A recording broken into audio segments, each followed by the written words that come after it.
We are very much committed insofar as the principle of accountability is concerned. I believe this is not just a platform where people come to show off their eloquence, because after all, eloquence is not a measure of knowledge or a measure of good governance. Actually, it is important for us to understand that after the 2013 election up to date, Kenyans have not had a forum where they would interrogate President Uhuru Kenyatta or interrogate Raila Odinga or interrogate all these other people. And I'm seeing this as the most beautiful opportunity for the president actually to come and defend this track record. Rather than just inviting people on social media, then questions are being screened. Manuel Sipisu determines what is asking the president and what is not asking the president. I think that is unfortunate. It actually confirms the mentality that the leadership of this country have had, that the people are just objects of moving them from point A to point B. Once they reach point B, they no longer take them seriously. And I think if Uhuru doesn't come, it will be an indictment on the Kenyan people and even to his party. Right. I want him to come so that he can actually confirm to us that he's committed. Let's actually brush off this narrative that, oh, the media is biased towards this other side. Oh, they are moderators actually who've planned actually to pin me down. That should not be the way. And if at all we want people who are lenient to us, then to me it will not be a serious initiative. Right, and of course, the president's concern, he has said that he's not coming because, one, he was not consulted, and secondly, he has accused the organizers of putting NASA-friendly moderators. Nzai, in terms of consultation, we're saying that there was no consultation, the candidates were not given the topics for discussion. Was this done? That's not true. I think these are all simple excuses. What we got to find out, I think, from our pullback, we engaged the organizers, the Debates Media Limited, and I think we found out their predicament. Unfortunately, the predicament is the same predicament that IBC currently have. They're sandwiched between these two horses who do not want accountability. They do not want to debate in a fair place where the Kenyan people ask the tough questions. And the result of it is that they are finding excuses. You know, what is fair than you simply showing up to that debate, being asked questions and being asked questions by the people who appear there, you know? So I think they're finding, but I think going back to your earlier question, what's more important to the Kenyan people that need to be discussed now? I think what we are bringing up there in terms of our agenda is really the problem of the Kenyan today.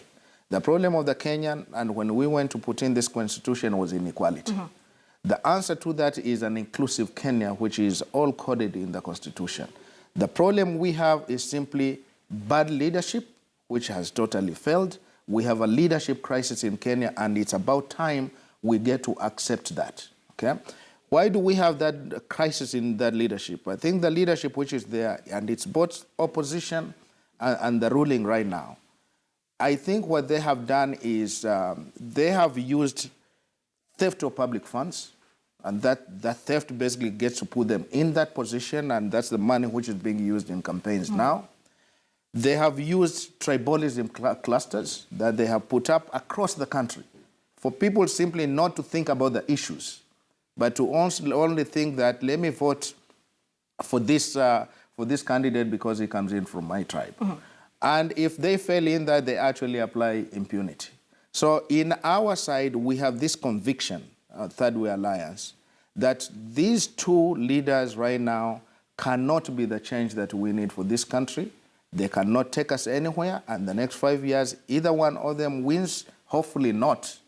They will give us the same thing that we've had, and the Kenyan person will have more inequality than ever before. Right, and of course, so that platform of the debate will be tonight, where even the Third Way Alliance will get to showcase what they have to offer for Kenyans. But that comes just 14 days to the elections, and there's several unresolved concerns ahead of the elections that are yet to be resolved. One of them is the parallel vote tallying that NASA is going to have, and it's not something new in a general election, so to speak. Let me come to you, Weda.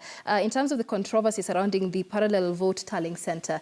In the wake of the High Court ruling that Al Ghurair will go ahead and print the presidential ballot papers, NASA said that ruling had not shaken them because they'd put in place enough measures to curb rigging of votes. One of them is this parallel vote tallying center, which is stationed in Tanzania. Your thoughts on this center? Now, before I give you my thoughts on that, my brother, the running mate to my friend Dr. Uhuru Akot, has talked about people, not about the debate. He did not apologize to Kenyans why he didn't turn up for the deputy president's running debate. Why would people be so funny that they themselves fail to turn up, then they come here and with a clear face, they tell Kenyans why others should attend? Surely, you start by apologizing and say, I'm sorry, with that time we made a mistake, but this time we're going to do it. That is one. Two, yesterday, I was in Kenyatta Market at around 2 with my family. And I went to a nearby supermarket just next in the building, just next to Kenyatta Market, where we found and bought the government unga of 90 shillings. I was surprised, and there was a lot of it. So when people sit here and they say it's unga, I think they are living in the past. And when you come to Kisumu, where I come from, we are now having maize from the farms. But that aside, this overhyped tallying center in Tanzania or Bahamas or wherever, we are giving him too much due attention.